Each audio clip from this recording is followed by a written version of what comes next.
وسلم دائما أبدا. اعوذ باللہ من الشیطان الرجیم، بسم اللہ الرحمن الرحیم۔ آج سورۃ الاعراف کی آیت نمبر 159 سے 160 ہے۔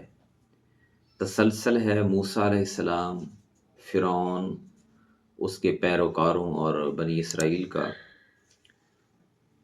بیچ میں اللہ تعالیٰ نے جو اس قصے کے دوران مخاطب ہوئے اللہ تعالیٰ، وہ اہل مکہ سے، کفار مکہ سے، اور نبی کریم صلی اللہ علیہ وآلہ وسلم جو دعوت دے رہے تھے اس کو۔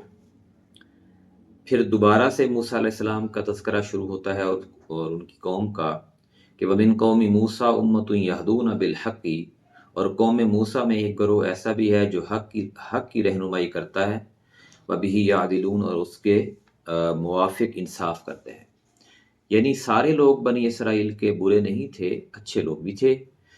موسیٰ علیہ السلام کی قوم میں جو حق کے ساتھ بات کرتے تھے، حق کی رہنمائی کرتے تھے اور انصاف کے ساتھ فیصلے کرتے تھے۔ وَقَطَّعْنَاهُمُ اثْنَتَيْ عَشْرَةَ أَسْبَاطًا أُمَمًا، اور ہم نے انہیں 12 دادوں کی اولاد میں مختلف جماعتیں بنا کر تقسیم کر دیا۔ یعنی جب موسیٰ علیہ السلام بنی اسرائیل کو مصر سے لے کر جزیرہ نما سینا میں رہائش پذیر ہوئے تو 12 قبیلے تھے، اور ہر ایک قبیلے کا زہرہ ایک اپنا حسب نسب تھا۔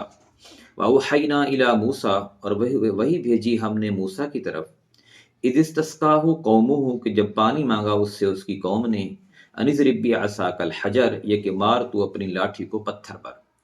تو 12 قبیلے تھے اور انہوں نے یہ کہا کہ اب ہم ایسی جگہ پہ ہیں جہاں پہ تو ہمیں پانی بھی نہیں ملتا پینے کے لیے، تو اللہ تعالیٰ نے موسیٰ علیہ السلام پر وہی بھیجی کہ جو آپ کے ہاتھ میں عصا ہے یعنی لاٹھی ہے، اس کو پتھر کے اوپر مارے۔ فَانْبَجَسَتْ مِنْهُ اثْنَتَا عَشْرَةَ عَيْنًا، تو پھوٹ نکلے اس سے 12 چشمے۔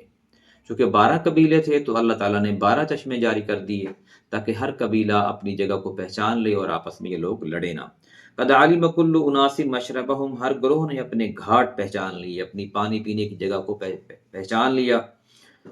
وَظَلَّلْنَا عَلَيْهِمُ الْغَمَامَ، اور ہم نے ان پر بادلوں کا سایہ کیا۔ وَأَنزَلْنَا عَلَيْهِمُ الْمَنَّ وَالسَّلْوَىٰ، نیز ہم نے ان پر من و سلوہ نازل کیا۔ اس کی وضاحت اور جگہ پہ بھی آتی ہے کہ یہ قوم تقریباً 40 سال تک وہاں رہی جزیرہ نما سینا میں، اور ان کے بغیر محنت، بغیر مشقت پہ ان کے کھانے پینے کی چیزیں ادھرتی رہیں، نازل ہوتی رہیں، اور یہ سکون سے بیٹھ کے کھاتے رہے۔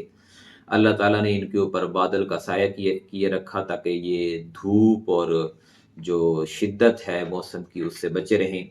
کُلُوا مِن طیبات ما رزقناکم، جو پاکیزہ چیزیں ہم نے تمہیں دی ہیں ان میں سے کھاؤ۔ وما ظلمونا ولکن کانوا انفسهم یظلمون، اور انہوں نے ہمارا کچھ نقصان نہیں کیا لیکن وہ اپنی جانوں پر خود ہی ظلم کرتے رہے۔ یعنی جو خرافات انہوں نے اپنے اندر پیدا کر لیں، کبھی بچھڑے کو معبود بنا لیا، اور کبھی یہ کہا کہ اے موسیٰ ہم تو ایک قسم کا کھانا کھا کھا کے تنگ آ چکے ہیں، ہمیں تو اور بھی چیزیں ملنی چاہیے۔ یعنی جو ناشکری انہوں نے کی، جو ظلم انہوں نے کیا، اس کا تو ظاہر ہے اس کی جزا ان کو ملے گی، دنیا میں بھی اللہ تعالیٰ نے دی اور مرنے کے بعد بھی۔ لیکن جنہوں نے توبہ کر لی اور اس راستے میں پہ چل پڑے جس راستے پہ موسیٰ علیہ السلام ان کو لے کے چل رہے تھے، تو اللہ تعالیٰ نے ان کو معاف کر دیا۔ انشاءاللہ یہیں سے پھر آگے ہم اسی صورت کو، اسی قصے کو جاری رکھیں گے۔ جزاک اللہ۔